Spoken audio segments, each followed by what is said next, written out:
الحمد لله الحمد لله وحده والصلاة والسلام على رسول وأعوذ بالله من الشيطان الرجيم بسم الله الرحمن الرحيم يا أيها الذين آمنوا اتقوا الله وأولي الأمر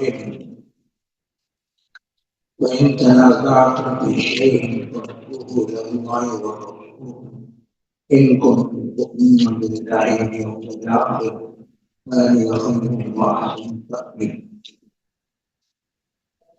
قال الله تعالى في القرآن الآخر وما كان المؤمنون ينفروا كافرين ولولا نفر من كل أمة طائفة ليتفقهوا ولينذروا قومهم إذا رجعوا إليهم لعلهم يحذرون.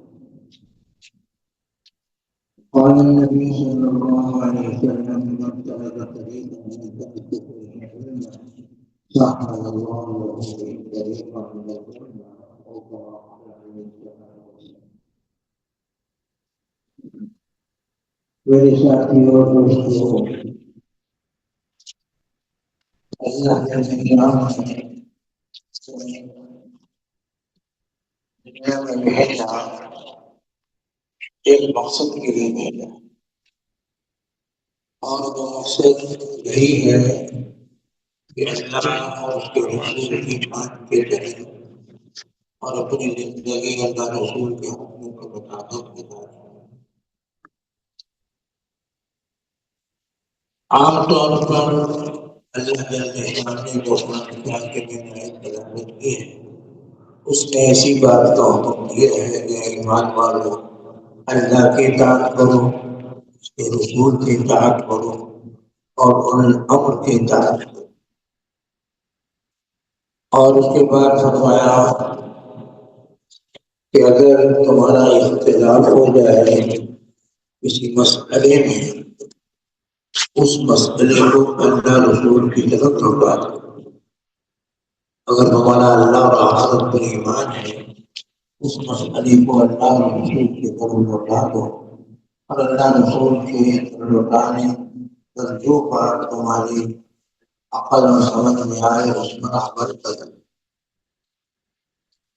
اس سے ایک بات یہ معلوم ہوئی کہ اللہ جل شانہ کے احکام پر عمل کو ہم قرآن کہتے ہیں، یہ ہر مسلمان کے لیے فرض اور لازم سے درجہ رکھتا ہے، اللہ یہ کہ اس میں خود ہی پتہ چل جائے کہ یہ حکم استحبابی ہے، وجوبی نہیں ہے۔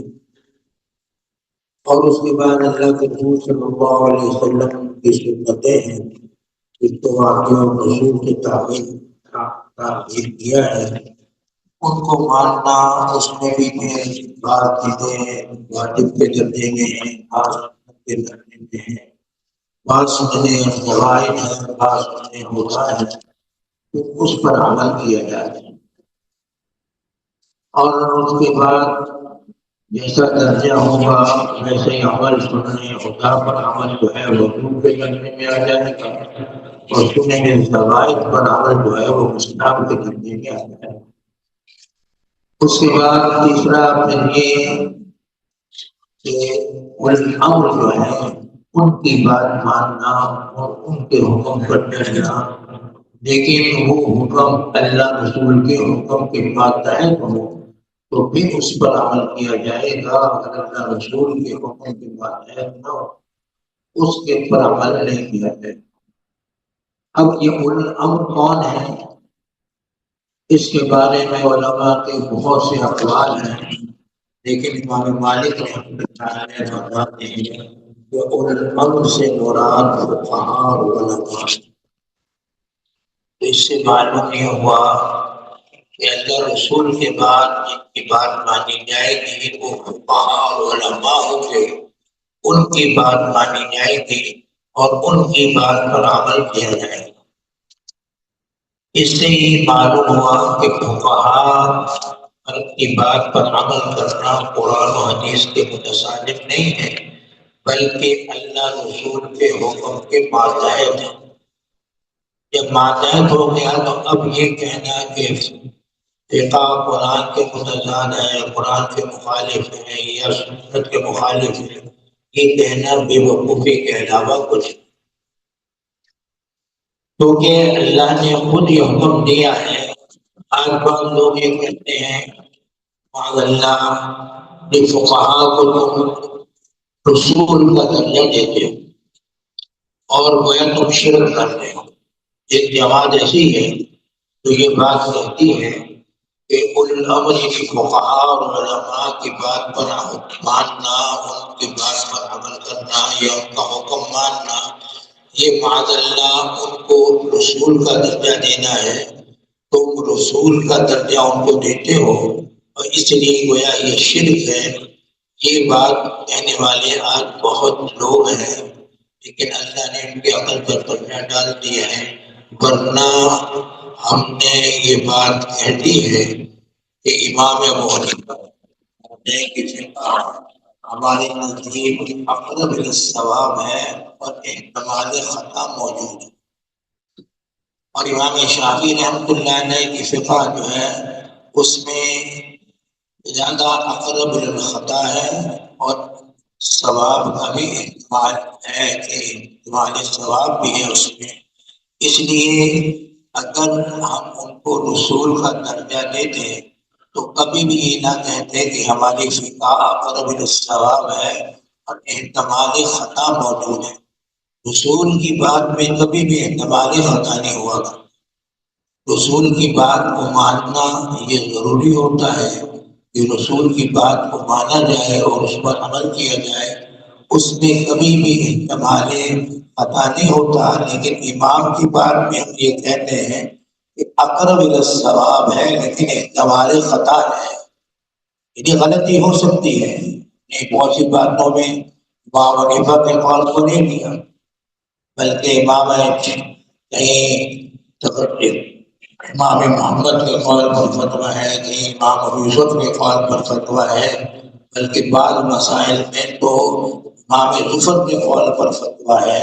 تو گویا ہم ان کی بات کو ہر جگہ نہیں دیتے، جہاں ہم سمجھتے ہیں کہ وہ اقرب الصواب ہے وہاں ہم ان کی بات کو لے لیتے ہیں، اور جہاں ہم دیکھتے ہیں کہ یہاں احتمال خطا ہے وہاں ہم ان کی بات نہیں لیتے اور اس پر فتویٰ نہیں دیتے۔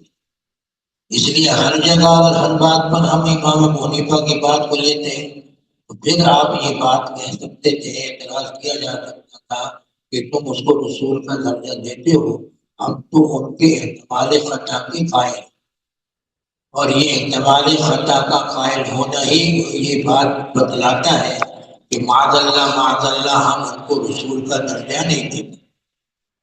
اس لیے یہ کہنا اور یہ اعتراض کرنا یہ قرآن کی اس نص خطی کے بھی مخالف ہے کہ قرآن نے خود حکم دیا کہ اولو الامر کی اطاعت کرو، جو کہ فقہا اور علماء ہیں، تو معاذ اللہ قرآن ہمیں شرک کا حکم دے رہا ہے۔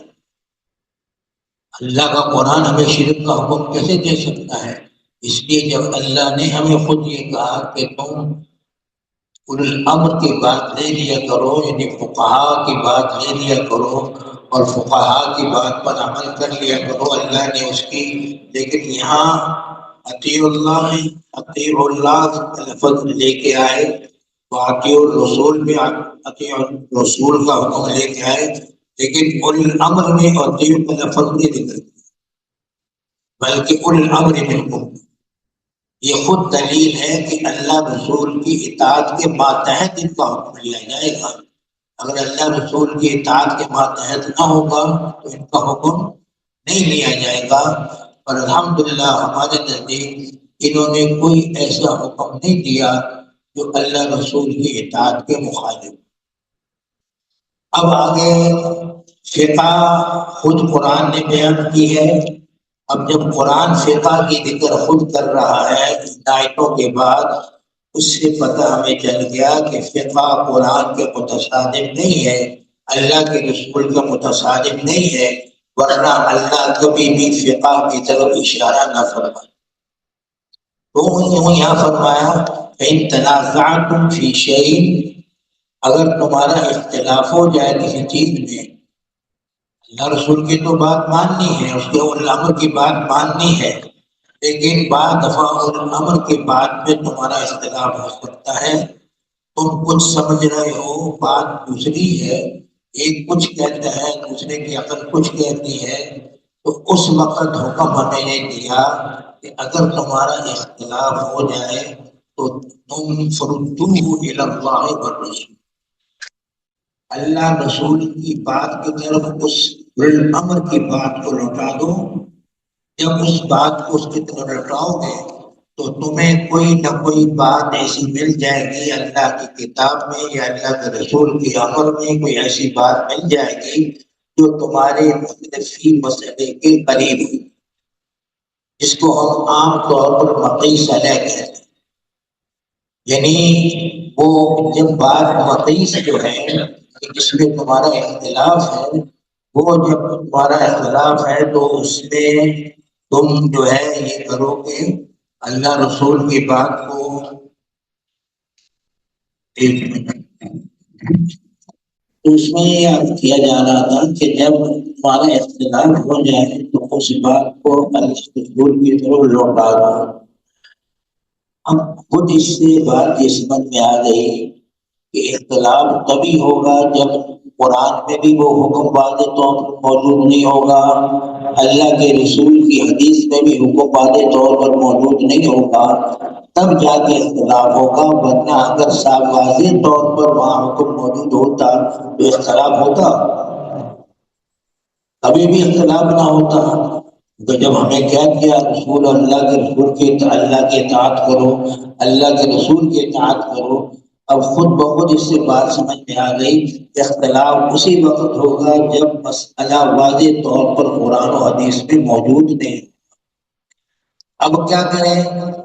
تو فرمایا کہ اس کو اب اللہ رسول کی طرف لوٹانے کا مطلب یہی ہے کہ ان مسائل پر قیاس کرو جو تم میں مسئلے میں اختلاف ہو رہا ہے، ان کو اللہ رسول کی کتاب پر پیش کرو، اللہ کے نبی کی بات پر پیش کرو، اور پیش کرنے کے بعد تمہیں جو مقیس علیہ جس پر تم نے اس مسئلے کو قیاس کرنا ہے اس کے قریب ہو، وہ حکم یہاں لگا، اور اسی کا نام فقہ ہے۔ اب ہم نے کس کو لیا؟ قرآن حدیث کو لیا یا اپنی عقل کو لیا؟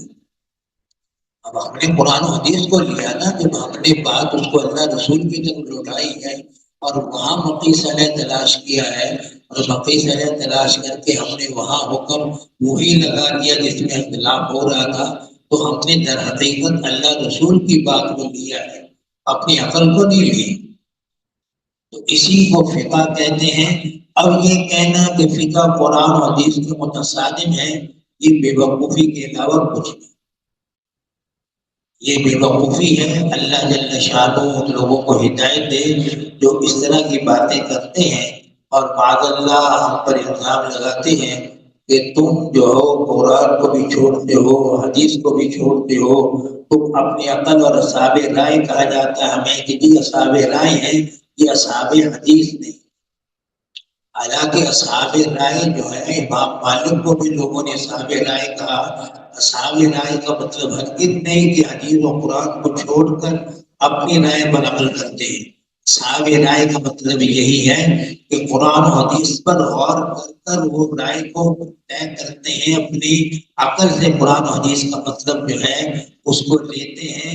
اس لیے اصحاب رائے کہا جاتا ہے کہ قرآن حدیث کا مطلب انہوں نے جو سمجھا ہے اس اعتبار سے اصحاب رائے، نہ کہ معاذ اللہ قرآن و حدیث کو چھوڑ کر وہ اپنی عقل کو لے رہے ہیں، اس لیے اصحاب رائے کو کہتے ہیں۔ یہ مطلب ہرگز نہیں، ورنہ امام مالک کو اصحاب رائے کوئی نہ کہے۔ تو اس لیے کبھی بھی یہ نہ سمجھیے کہ اصحاب رائے جو ہیں وہ کون لوگ ہیں جو معاذ اللہ قرآن و حدیث کو چھوڑتے ہیں اور اپنی عقل پر چلتے ہیں۔ اس لیے کبھی بھی امام ابو حنیفہ رحمۃ اللہ علیہ نے اپنی عقل پر چل کر فیصلہ نہیں کیا، جو قرآن و حدیث کا حکم تھا وہی انہوں نے لیا۔ اس لیے جب مشہور ہے آپ کو معلوم ہے کہ امام جعفر صادق رحمۃ اللہ علیہ سے امام ابو حنیفہ کی ملاقات ہوئی، تو امام جعفر صادق کو کہا کہ میرا نام ابو حنیفہ ہے، نعمان بن ثابت، جس کو لوگ ابو حنیفہ کہتے ہیں۔ اچھا تم وہی لوگ ہو جو اپنی عقل کو قرآن و حدیث پر ترجیح دیتے ہو. امام صاحب اس وقت خاموش ہو گئے, کوئی جواب نہیں دیا. کچھ دیر بعد پھر امام صاحب نے کہا کہ حضرت نماز جو ہے وہ اہم ہے یا روزہ اہم ہے؟ افضل ان میں سے اور مقدم کون ہے؟ نماز مقدم ہے یا روزہ مقدم ہے؟ ان میں کون سا مقدم ہے؟ کہا نماز مقدم ہے روزے سے. کہا کہ اگر نماز مقدم ہے روزے سے, اگر میں اپنی عقل پہ چلتا تو میں یہ کہتا کہ حیض والی عورت جو ہے وہ نماز قضا کرے, روزہ قضا نہ کرے. جو مقدم ہے اسی کو قضا کرنا چاہیے تھا نا, جو مقدم نہیں ہے اس کو قضا کرنا چاہیے تھا. لیکن میں تو قرآن و حدیث کی بات کو لیتا ہوں, یہ کہتا ہوں کہ حیض والی عورت نماز قضا نہیں کرے گی, وہ روزہ قضا کرے گی. اس سے کیا معلوم ہوا کہ میں نے کس کو لیا ہے؟ اپنی عقل کو لیا ہے. میں نے عقل کو نہیں لیا بلکہ قرآن و حدیث کی بات کو لیا ہے. اسی طرح فرمایا کہ پٹی وغیرہ پاؤں کے نیچے لگتی ہے یا اوپر لگتی ہے؟ آگے نیچے لگتی ہے. فرمایا میں اگر اپنی عقل پر چلتا ہوتا میں کہتا کہ جب موزے پر مسح کرنا ہے تو پاؤں کے نیچے مسح کرے, کہ پٹی وغیرہ وہاں لگی ہے. میں یہ نہیں کہتا, میں کہتا ہوں موزے کے اوپر مسح کرے, موزے کے نیچے مسح نہ کرے. اس لیے کہ اللہ کا رسول صلی اللہ علیہ وسلم کا حکم جو ہے وہ کیا ہے کہ موزے کے اوپر مسح کرنے کا حکم ہے. تو اس لیے میں کس کو لیتا ہوں؟ قرآن و حدیث کو لیتا ہوں, اپنی عقل کو نہیں لیتا ہوں. تو اس سے معلوم الحمدللہ ہمارے حضرات جو تھے اللہ ہم کو جزائے خیر عطا فرمائے. ایک دفعہ ایک مسئلہ ذرا ہم کو بتا دو تاکہ تھوڑی بات بھی آپ کو سمجھ میں آ جائے. ایک جماعت یہاں کراچی میں ہے, وہ اپنے آپ کو کہتے ہیں ہم جو ہے مسلمین ہیں, جماعت مسلمین کہتے ہیں, اور یہ بگڑے ہوئے غیر مقلد ہیں. یہ ہے وہ غیر مقلد لیکن وہ بھی بگڑے ہوئے, یعنی ان کو بھی یہ کافر مشرک کہتے ہیں اور اپنے آپ کو مسلمان کہتے ہیں کہ مسلمان ہم ہیں. اور ہمارا نام بھی کیا ہے, قرآن میں آیا وَسَمَّاكُمُ الْمُسْلِمِينَ. تو ہم کون ہیں؟ جماعت المسلمین. تو ہمارا نام بھی قرآن میں موجود ہے. اس لیے ہم ہی حق والے ہیں, ہمارے علاوہ کوئی حق والا نہیں ہے کہ ہمارا نام کہاں موجود ہے. مولانا امین صاحب نے کہا کہ قرآن میں جو آیا ہے وہ مطاع ثم امین, امین کی اطاعت کرو. یہ فرشتے جبرائیل مراد ہے وہاں, تو برا میرا نام امین ہے تو میری مانا کرو, میری اطاعت کیا کرو تو میں امین. تو ایسا کو پھر جواب ایسے دیا جاتا ہے کہ وہ کیا ہے امین ہے, تو اگر نام بھی پر جانا ہے تو امین تو میں ہوں. قرآن میں مطاع ثم امین کہا ہے. تو اس لیے معلوم ہوا کہ یہ احمد لوگ ہیں, اللہ ان کو عقل دے. ایک مسلمین والا بہت زیادہ پریشان کر رہا تھا لوگوں کو, اور میرے تک اس کی بات پہنچی. کسی نے مجھے کہا جی آپ اس سے بات کریں. اب جب اس سے بات کرنے کو کہا گیا تو بعد میں نے کہا کہ ٹھیک ہے کہ بات کر رہے ہیں. وہ کہتے ہیں کہ تمہاری بجلی زیور جو ہے نا, اس میں ایسے مسائل ہیں جو قرآن و حدیث کے مخالف ہیں. تو وہ معلومہ فقہ جو ہے وہ قرآن و حدیث کے کیا ہے, مخالف ہے. میں نے پوچھا کہ کون سا ایسا مسئلہ ہے جو قرآن و حدیث کے مخالف بجلی زیور میں لکھا ہوا ہے؟ کہنے لگے جی بجلی زیور میں مسئلہ یہ لکھتا ہے کہ اگر کسی کی انگلی پر گندگی لگ گئی اور اس کو اس نے چاٹ لیا تو انگلی پاک ہو جائے گی. یہ مسئلہ شاید آپ نے تو سنا ہی نہ ہوگا کبھی, کہ اس مسئلہ یا بجلی زیور میں موجود بھی ہے. یہ نہیں کہ موجود نہیں ہے, موجود بھی ہے بجلی زیور میں یہ مسئلہ کہ اگر کسی کی انگلی پر گندگی لگ گئی اور اس نے اس انگلی کو چاٹ لیا تو اب وہ انگلی کیا ہو جائے گی, پاک ہو جائے گی. تو پھر ایک جب حکومت میں سے کہنے لگا میں انگلی پر گندگی لگا کے بلوری ٹون کے دارالفتہ میں گیا تھا ذرا چاٹ لو تاکہ پاک ہو جائے. ایسے احمد بھی ہیں، اللہ ان کو ہدایت دے کہ بلوری ٹون کے دارالفتہ میں وہ انگلی پر گندگی لگا کے گیا. سب سے بڑا احمد تو وہی ہے جو گندگی لگا کے گیا وہاں بلوری ٹون کے مفتی حضرات سے کہہ رہا ہے اس کو چاٹ لو تاکہ یہ کیا ہو پاک ہو جائے. تو میں نے کہا کہ یہ مسئلہ قرآن حدیث کے مخالف ہے. ہاں مخالف ہے. میں نے کہا اچھا.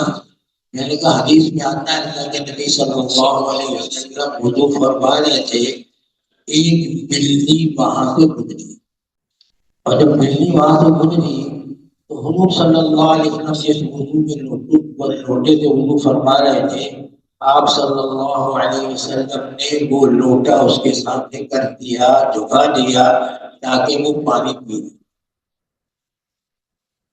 وہ پانی پی لے تو اس نے پانی پی لیا. پانی پینے کے بعد بلی تو چلی گئی. اللہ کے نبی نے اسی پانی سے وضو فرما لیا. اللہ کے نبی نے کیا کیا؟ اسی پانی سے کیا کیا؟ میں نے کہا بلی چوہا کھاتی ہے. بلی کوئی بھی جانور پکڑ کے کھا لیتی ہے. اب حالات کا اس کا منہ کیا ہوا؟ پاک ہے ناپاک ہے؟ پاک ہے. ناپاک ہے اس کا منہ. لیکن اللہ کے نبی کیا فرما رہے ہیں؟ اس کے پانی پلا کر اسی سے وضو فرما رہے ہیں. اب اس کا منہ تو نے دھویا تھا جا کے کہ جس کا منہ 3 دفعہ دھو دو تاکہ پاک ہو جائے. اور اللہ کے نبی نے جو وضو فرمایا تو وہ پاک پانی سے وضو کیا ہے ناپاک پانی سے وضو نہیں کیا. اس کا منہ تو کسی نے نہیں دھویا. اگر کسی نے دھویا اس کا معلوم علماء نے مسئلہ لکھا اللہ کے نبی کی صبر سے معلوم ہوا کہ وہ اس نے اپنی زبان کو چاٹ لیا. اس نے منہ کو چاٹ لیا زبان پھیر پھیر کے وہ اس کا پاک ہو گیا. جب اس کا منہ پاک ہو گیا تو اب اللہ کے نبی نے دنیا کو سبق دیا کہ لعاب بھی پاک کرنے والا ہے. جب اس کو پاک کر دے گا تو اس کو پانی میں اگر منہ ڈالے تو پانی ناپاک نہیں ہوگا. تو یہ تو اللہ کے نبی کا حکم ہے، اللہ کے نبی کی سنت ہے. تو یہ حدیث کے مخالف کیسے ہوا؟ یہ تو حدیث سے ثابت ہے یہ بات. اور پھر عجیب بات یہ ہے یہ حکم عقل مندوں کا نہیں ہے، یہ حکم پاگلوں اور بچوں کا ہے. حضرت نے اصل میں یہ حکم اس لیے لکھ دیا کہ بچے عام طور پر ایسا کرتے ہیں گندگی ان کے ہاتھ کو لگ جاتی ہے وہ چاٹ لیتے ہیں. اب مائیں شور میں جاتی ہیں. اب یہ بچے نے انگلی دودھ میں پڑا ہوا تھا 1-2 کلو اس میں جا کے ہاتھ ڈال دیا. اب یہ دودھ پاک ہے یا ناپاک ہے؟ اب لاتے بات ہے کہ ہم کیا کہیں گے پاک ہے ناپاک نہیں ہے. کیوں؟ اس لیے کہ جتنا بچے نے اپنا چاٹ پر اس کو کیا کر لیا پاک کر لیا، جتنا بلی نے اپنے منہ کو چاٹ کر کیا کر لیا پاک کر لیا، تو اس لیے وہ ہاتھ پاک ہے. اب دودھ کو استعمال کر سکتے، اس دودھ کو کیا کر سکتے ہیں استعمال کر سکتے ہیں. اب اس کو گرانے کی ضرورت ہے؟ اس کو گرانے کی ضرورت نہیں ہے. اپنا نقصان کرنے کی ضرورت نہیں ہے. یہ اللہ کے نبی صلی اللہ علیہ وسلم کے عمل سے ہمیں کیا معلوم ہو گیا؟ مسئلہ معلوم ہو گیا.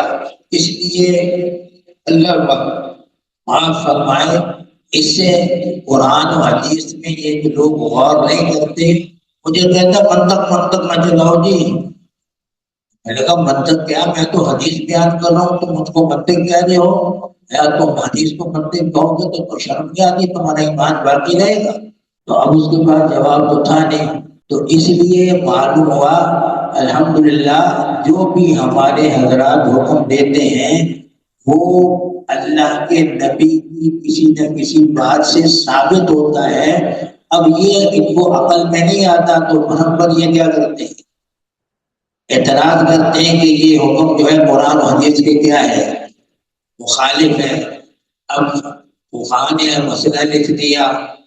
اب یہ اس پر بڑا اعتراض کرتے ہیں، کہتے ہیں کہ یہ مسئلہ لکھا ہوا ہے کہ کسی کا خامد تیز مزاج ہو اور وہ بیوی کو خطرہ ہو کہ وہ آئے گا تو لڑے گا مجھ سے اگر نمک تیز ہو گیا کھانے میں اور وہ روزے کی حالت میں رمضان کے روزے ہیں وہ ہڈیاں پکا رہی ہیں، اب ہڈیاں کو چکھ تو سکتی نہیں، تو اب کیا کرے وہ؟ تو فقہا نے مسئلہ یہ کیا کہ زبان پر وہ نمک انگلی لگا کر اس کو چاٹ کر تھوک دے، اب تھوک دے گی تو اس کا روزہ بھی باقی رہے گا اور ہڈیاں کا نمک بھی کیا ہو جائے گا، معلوم ہو جائے گا کہ ہڈیاں کا نمک جو ہے کتنا ہے۔ اب خامد تو لڑے گا اس سے آگے نہیں لڑے گا۔ اب یہ مسئلہ ہو کہ یہ کہاں سے نکالا تو ان کو کہا گیا کہ سمندر میں اگر ایک کشتی میں سفر کر رہا ہے پانی نہیں ہے تو وضو کس سے کرے گا؟ وہ سمندر کے پانی سے وضو کرے گا، اور سمندر کے پانی میں تو نمک ہوتا ہے، اور وہ نمک تو باقاعدہ یہاں آپ جائیں کبھی تو وہ راستے میں آپ کو جگہ جگہ ملے گی کہ نمک کے لیے انہوں نے بڑے بڑی ایسے بنا رکھی ہیں چورا، اور اس میں وہ پانی سمندر کا جمع کرتے ہیں اور کچھ دن بعد وہ خشک ہو کر پانی نمک بن جاتا ہے اور وہ نمک بازار میں آگے بکتا ہے۔ تو معلوم اتنا نمک اس پانی میں ہے سمندر کے کہ وہ باقاعدہ نمک بن جاتا ہے اور نمک بن کے بازار میں بکتا ہے۔ تو اب ہم نے جو کلی کی تو کیا چکھا نہیں پانی وہ؟ جب ہم نے سنت ادا کرتے ہوئے کلی کریں گے اس پانی سے تو وہ پانی منہ میں کیا آئے گا؟ تو نمک ہم نے چکھا ہے نہیں چکھا، لیکن اس کو تھوک دیا تو ہمارا روزہ ٹوٹا گیا، ہمارا روزہ نہیں ٹوٹا۔ تو کیا معلوم ہوا کہ چکھنے سے روزہ نہیں ٹوٹتا، اگر ٹوٹتا تو کلی کرنے کی کسی کو اجازت اللہ کے نبی دیتے ہی نہ کہ کلی نہ کرنا کیونکہ اس میں نمک ہوتا ہے کہ ہمارا روزہ نہ ٹوٹ جائے۔ تو اسی سے امام حنیفہ رحمۃ اللہ علیہ نے مسئلہ اخذ کیا اور بتلایا کہ اگر چکھ کے تھوک دے تو اس سے روزے میں کوئی فرق نہیں۔ اب یہ اللہ کے نبی کی عمل سے ثابت ہوا، صحابہ کے عمل سے ثابت ہوا، کیونکہ وہ عمل اسی طرح کیا کرتے تھے کہ کلی کیا کرتے تھے، اور عام طور پر پانی جو ہے آتا ہے نیچے زمین سے نمکین ہوتا ہے، یا سمندر میں ہوگا تو نمکین پانی ہوگا، اس سے وضو کرنے سے جب ہمارے لیے کلی کی سنت کرنا ادا کرنا جائز ہے، اس سے معلوم ہوا کہ الحمدللہ ہماری فقہ کا کوئی مسئلہ بھی حدیث و قرآن کے مخالف اللہ کے نبی کی حدیث کے بھی مطابق ہے اور قرآن کے بھی مخالف نہیں ہوگا انشاءاللہ ہمارا مسئلہ۔ اب میں اس کی مثال اور حضرات کو، ایک غیر مقلد نے اسی فقہ پر اعتراض کرتے ہوئے کہا کہ جی آپ نے عید کے موقع پر جانور ذبح کیے،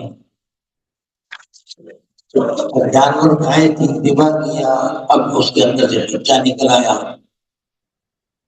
اب امام حنیفہ رحمۃ اللہ علیہ کا مسلک یہی ہے، فقہ کی کتاب میں یہی لکھا ہے کہ اگر بچہ زندہ ہے تو اس کو بھی ذبح کر دو، بسم اللہ کر دو، یعنی وہ بھی قربان ہو گیا، قربانی اللہ، لیکن وہ شرائط تو پوری نہیں ہے، لیکن وہ ضائع کرنے کے بجائے اس کو بھی ذبح کر دو تاکہ وہ حلال ہو۔ لیکن اگر مردہ نکلا تو کیا حکم ہوگا اس کا؟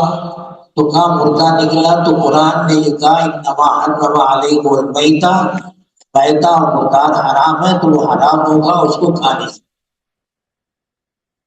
لیکن یہ غیر مقلد کہتے ہیں کہ حدیث میں اللہ کے نبی نے فرمایا کہ ماں کا ذبح بچے کا ذبح ہے، وہ بچہ یعنی ماں کو ذبح کر دیا بچہ بھی ذبح ہو گیا، تو مطلب یہ ہوا کہ مردہ بچہ نکلا تو اس کو کھا سکتے ہیں، اس لیے کہ وہ بھی ماں کے ذبح کرنے سے ذبح ہو گیا۔ اب آپ اندازہ کریں یہ حکم قرآن کے نص قطعی کے مخالف نہیں ہے۔ قرآن کے نص قطعی تو کیا کہہ رہی ہے؟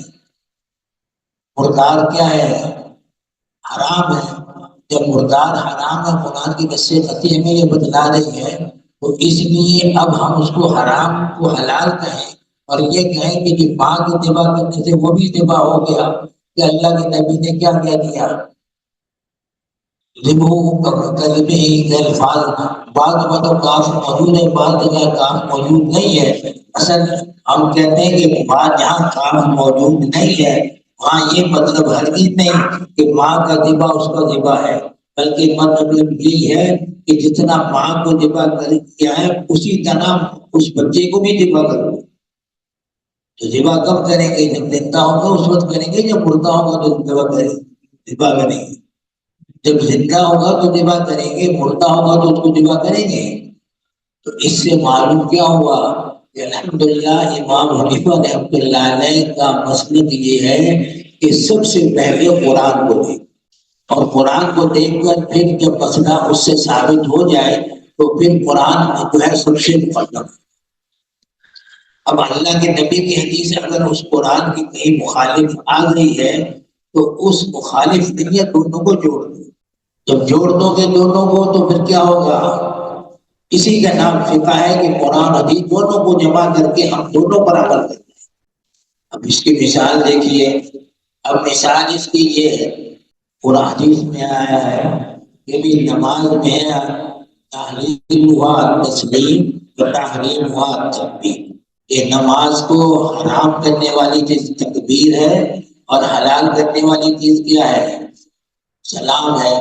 اب اللہ اکبر، اللہ اکبر، اللہ الکبیر، ان تینوں کے بارے میں تو عام طور پر باقی حضرات شفافے وغیرہ یہ غیر مقلدین شفافے وغیرہ کا تو ہمارا علمی اختلاف ہے، لیکن یہ غیر مقلد کہتے ہیں اللہ اکبر کہیں گے تو نماز شروع ہوگی، اور اگر اللہ اکبر نہیں کہیں گے تو نماز شروع نہیں ہوگی. اب امام حنیفہ رحمۃ اللہ علیہ نے کہا کہ اللہ اکبر، اللہ اعظم، اللہ اجل کوئی الفاظ کہہ دیے جس میں اللہ کی بڑائی ہے، نماز شروع ہو جائے گی. نماز کیا ہو جائے گی؟ شروع ہو جائے گی. کوئی الفاظ بھی آپ نے کہہ دیے تو نماز کیا ہو گئی؟ وہ کہتے ہیں جی حدیث کے مخالف ہے، آپ یہ کیسے حکم کر رہے ہیں؟ جس میں تو اللہ کے رسول نے کیا کہا؟ تحریم ہوا تکبیر. لیکن امام حنیفہ کو اللہ تعالیٰ خیر عطا فرمائے، امام حنیفہ نے جب غور کیا قرآن کی آیتوں پر کہ قرآن میں فرمایا وَذَكَرَ اسْمَ رَبِّهِ فَصَلَّى،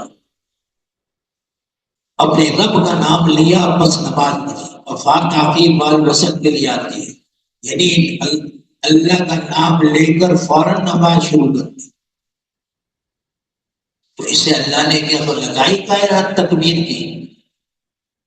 اللہ نے تو تکبیر کی قید نہیں لگائی. امام حنیفہ نے قرآن کو مقدم رکھا اور قرآن کو مقدم رکھ کے کیا حکم دیا؟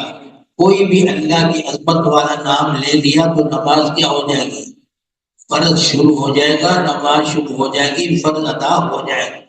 لیکن کیونکہ حدیث میں اللہ کے نبی نے فرمایا تحریم ہوا تکبیر، اس لیے اللہ اکبر کہنا واجب ہے، فرض نہیں.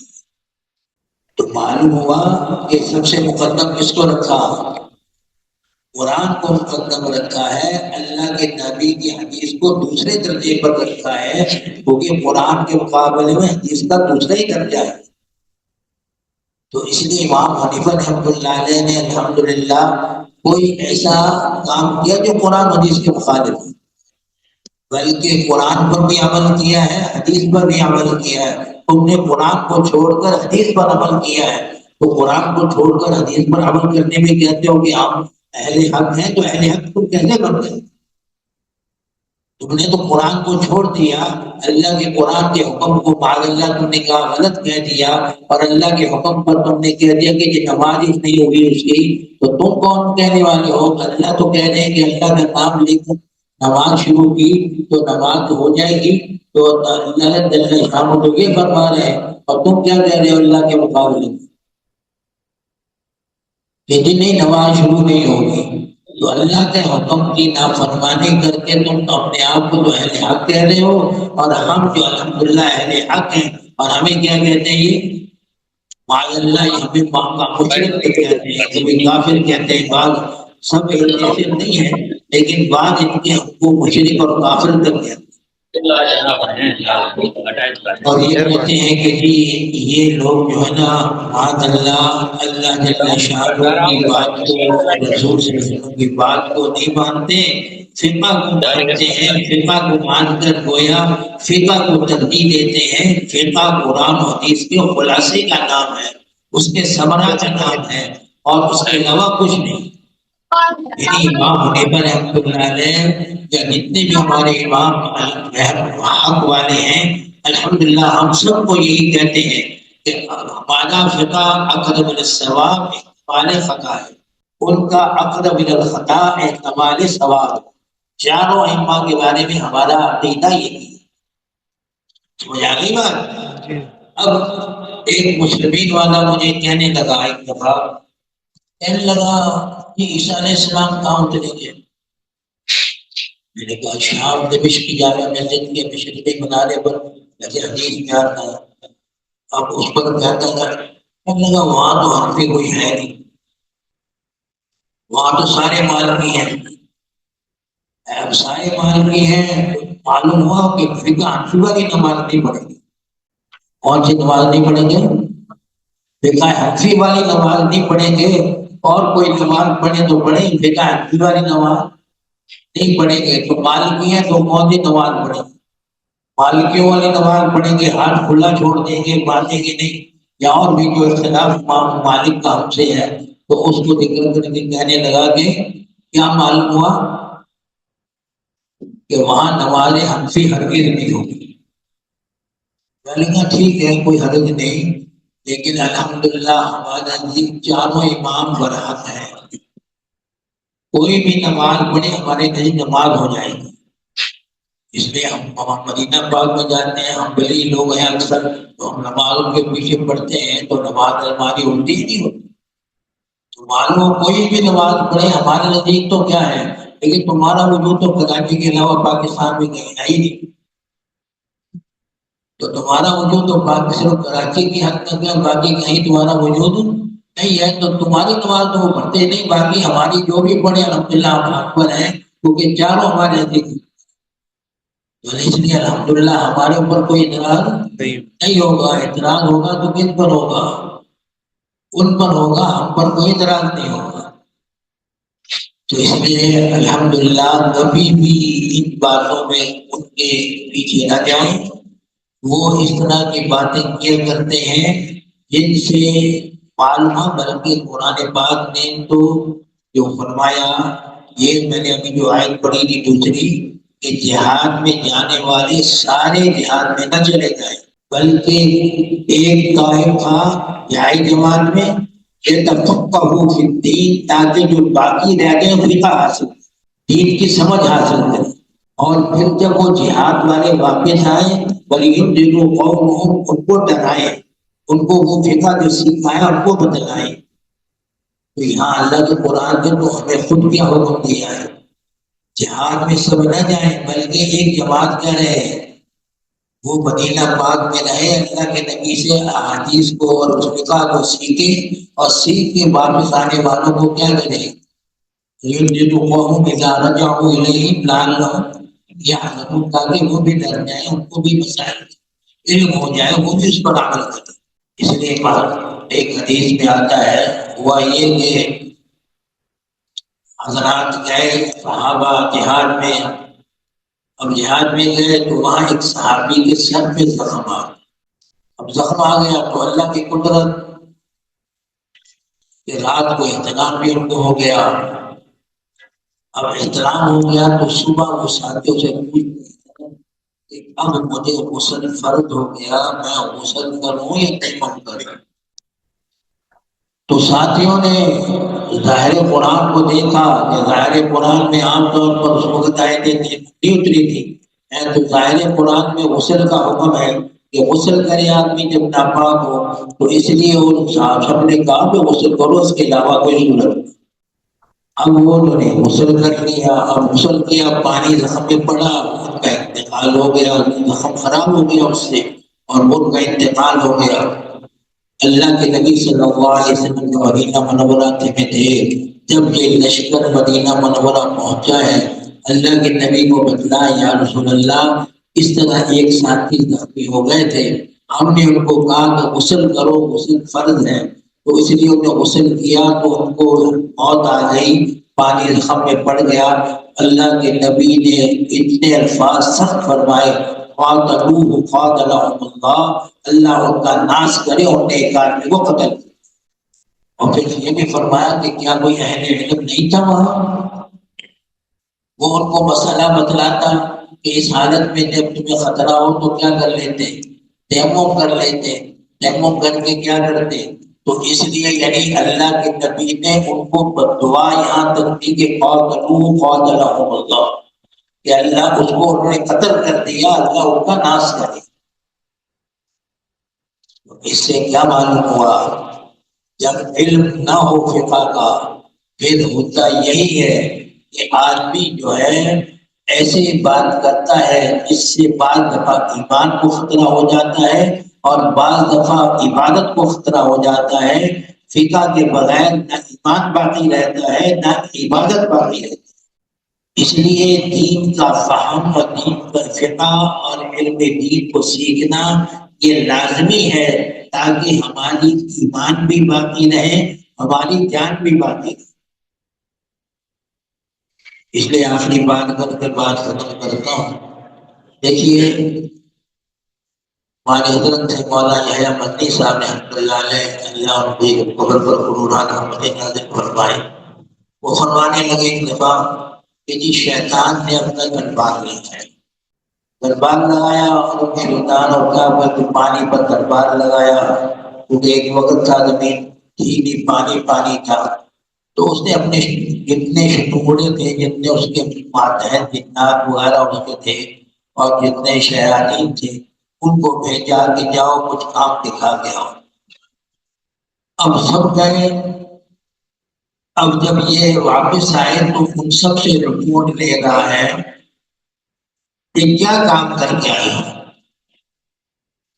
کسی نے کہا کہ جی میں نے فلاں کو قتل کروا دیا، کسی نے کہا ہاں میں بیوی کو لڑوا دیا، ٹھیک ہے بہت اچھا بیٹھ، فلاں نے یہ کروا دیا، حرام کھلوا دیا، فلاں کو شراب کھلوا دی، بیٹھ جاؤ. ایک چھوٹا سا ٹکڑا تھا وہ کھڑا ہوا، اس سے پوچھا تو نے کیا کیا؟ کہتا ہے ایک بچہ علم دین سیکھنے جا رہا تھا، میں نے اس کو ورغلا کر مدرسے جانے نہیں دی. تو شیطان اتنا خوش ہوا، اتنا اچھل کے کھڑا ہوا، کہتا ہاں میرے سینے سے لگ.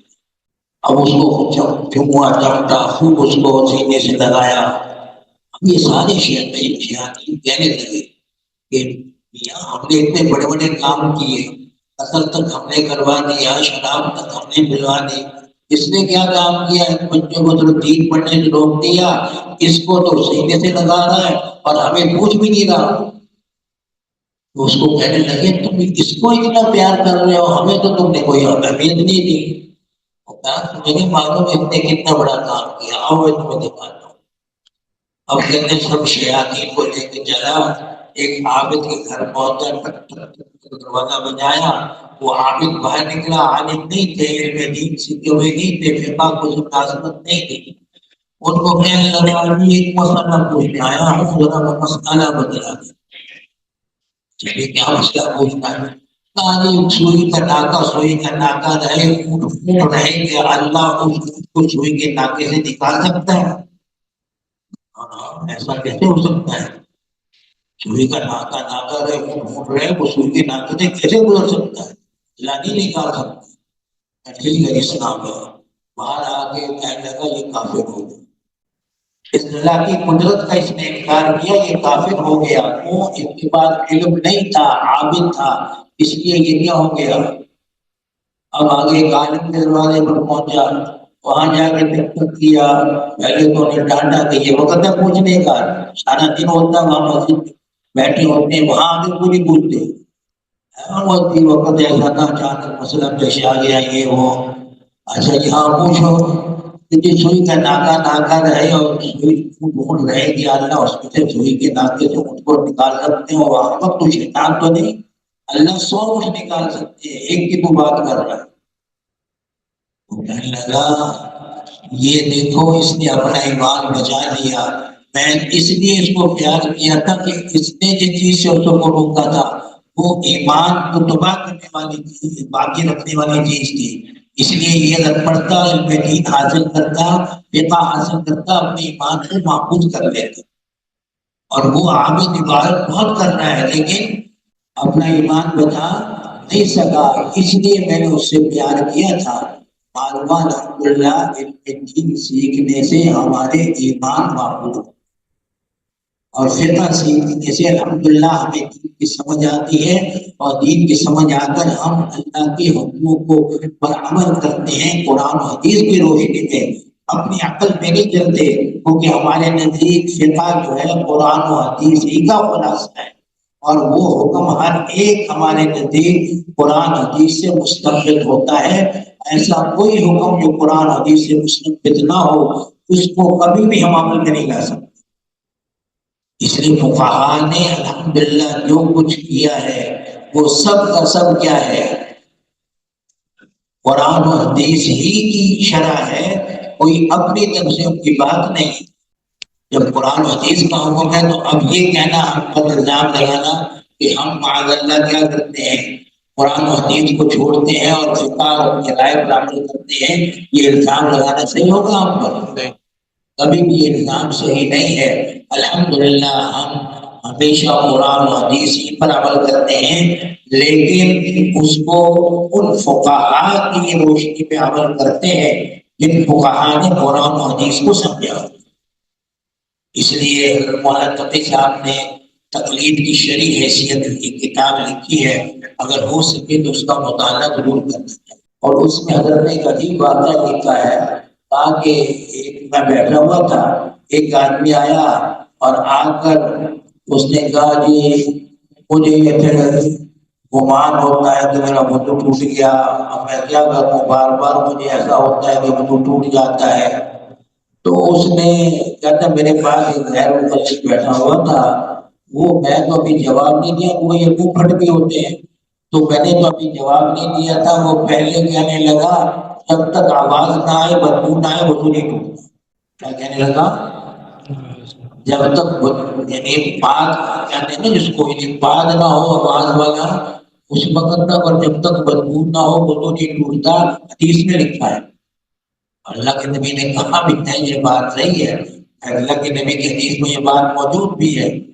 تو کہتے ہیں میں نے اس کو کہا بے وقوف آدمی، یہ مسئلہ اللہ کے نبی کا حدیث کا وہمی لوگوں کے لیے تھا، یہ عام لوگوں کے لیے مسئلہ نہیں تھا۔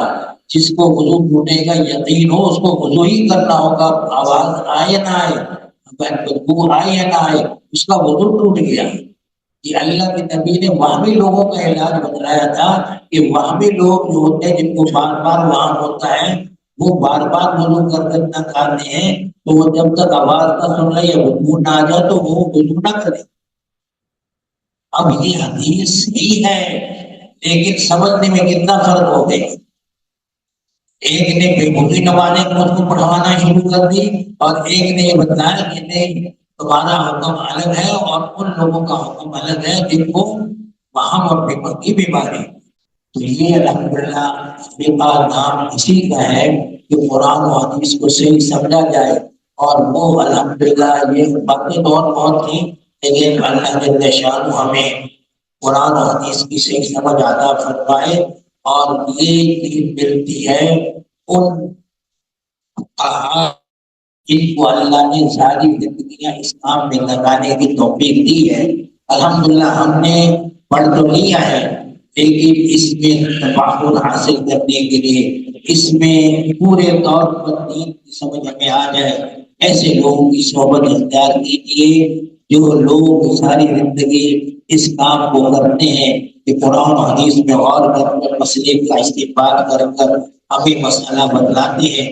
ایسے لوگوں کی صحبت اختیار کیجیے، انشاءاللہ آپ کو کوئی مسئلہ بھی قرآن و حدیث کے مخالف نظر نہیں آئے گا، ہر مسئلہ قرآن حدیث کے مطابق ہوگا، اور اللہ جل شانہ ہمیں ایسے لوگوں کے ساتھ صحبت اور اتفاق رہنے کی توفیق عطا فرمائے۔ تو اللہ جل شانہ ہمیں قرآن حدیث کا وہی فہم جو ہمارے اللہ والوں بزرگوں نے سمجھا ہے اور ہمارے فقہا نے سمجھا ہے، اللہ ہمیں اسی پر چلنے کی توفیق عطا فرمائے، کبھی کسی گمراہ سے متاثر نہ ہو، اور اس سے متاثر ہو کر کبھی بھی ایسا نہ کریں کہ اللہ معاف فرمائے کہ ہم قرآن حدیث کو چھوڑ کر ان کی باتوں میں آ کر ہم ان کی باتوں پہ چلیں جو سر گمراہی کے علاوہ کچھ نہیں۔ اللہ ہمیں اس سے معلوم اسے محفوظ فرمائیں گے انشاءاللہ۔ اور ایک بات میں عرض کر دوں آپ کو کہ جتنے بھی غیر مقلد حنفی ہوتے ہیں، غیر مقلد بنتے ہیں، بہت سے لوگ پہلے حنفی تھے پھر غیر مقلد، اور اب وہ کہتے ہیں جی قرآن حدیث بچی کافی ہے، فقہ کی ضرورت نہیں، فقہ ایسی ہے ایسی ہے، وہ طرح طرح کی باتیں بناتے۔ ان میں اکثر وہ ہوتے ہیں جنہوں نے 3 طلاقیں اپنی بیوی کو دے رکھی ہوتی ہیں، اپنی بیوی کو کیا دے رکھی ہوتی ہیں؟ 3 طلاقیں دے رکھی ہوتی ہیں۔ اب ان کو حل تو کہیں نکلتا نظر آتا نہیں، اب وہ کن کے پاس جاتے ہیں؟ انہیں کے پاس جاتے ہیں تو وہ 3 کی 1 ہوتی ہے کہہ کر ان کو کیا بتلاتے ہیں؟ پہلے تو کہتے ہیں 100 روپے دو، قرآن کا نسخہ انہوں نے چھاپا ہوا ہے، اس نسخے کو جو ہے وہ دیتے ہیں، کہتے ہیں کہ جی یہ لے لو 100 روپے دو، اس میں لکھا ہوا ہے کہ 3 1 ہوتی ہے۔ ایک کونسلر تھے وہ ہمارے علاقے میں، ان کے پاس یہی مسئلہ آیا تو مجھے بلا لیا، کہہ رہے جی یہ 3 طلاقیں دے دی ہیں، اب یہ لے کے آئے سالم کو، غیر مقلد تھا کوئی، اس کو لے کے آئے ہیں، یہ کہتے ہیں جی یہ بیوی کو رکھ سکتے تو 3 ہوتی، 1 کیسے ہو گئی؟ اس کو 3 مارو اور 1 ہوا ہے تو یہ کبھی بھی مانے گا؟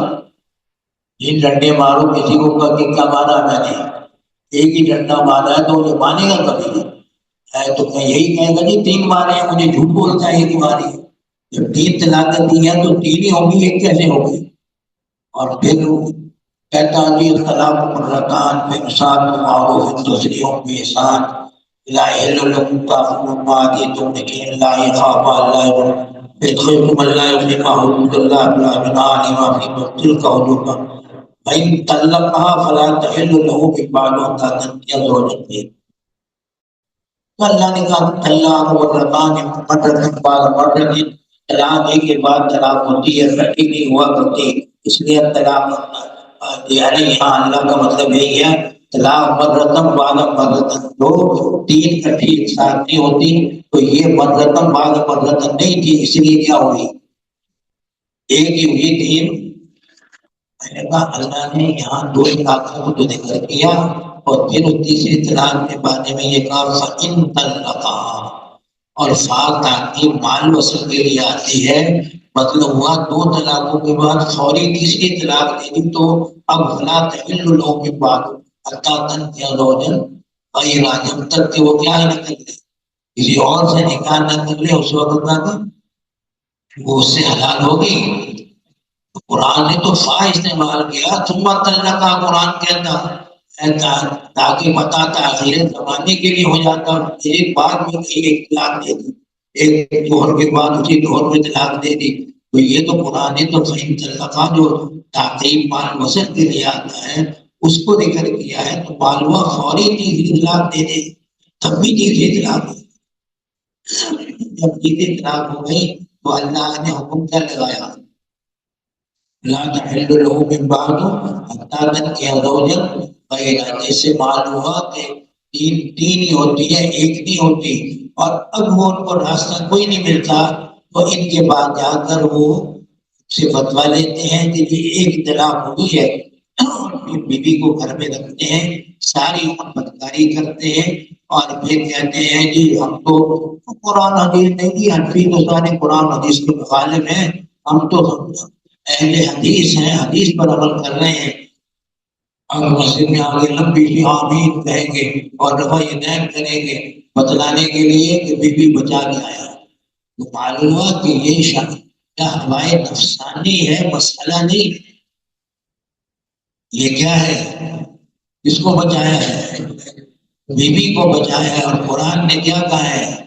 قرآن نے کہا کہ اگر قرآن پاک میں جیسے اللہ جل شان نے فرمایا کہ جس نے افرعیت من اتخذ الہہ ہواہ فاضلہ اللہ علی علم، جو ہوائے نفسانی کو اپنا رب اور معبود بنا لیتا ہے اللہ علم کے باوجود اس کو،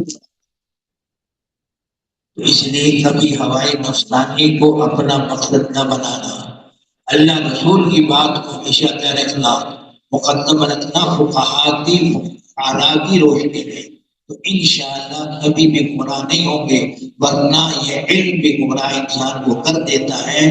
خود اللہ فرما رہے ہیں جو ہوائے نفسانی کو مقبول بنا لیتا ہے، اللہ وَأَضَلُّ اللَّهُ عَلَىٰ عِلْمٍ وَخَتَمَ عَلَىٰ سَمْعِهِ وَقَلْبِهِ وَجَعَلَ عَلَىٰ بَصَرِهِ غِشَاوَةً وَمَن يَهْدِيهِ مِن بَعْدِهِ۔ تو اللہ تعالیٰ ہمیں اس سے محفوظ رکھے، اور اللہ ہمیں ہوائے نفسانی سے محفوظ رکھ کر اپنے ان فقہا کرام کی روشنی میں قرآن حدیث کو سمجھنے کی توفیق عطا فرمائے۔ اللہ ہم سب کا خاتمہ ایمان پر فرمائے۔ وآخر دعوانا الحمدللہ رب العالمین۔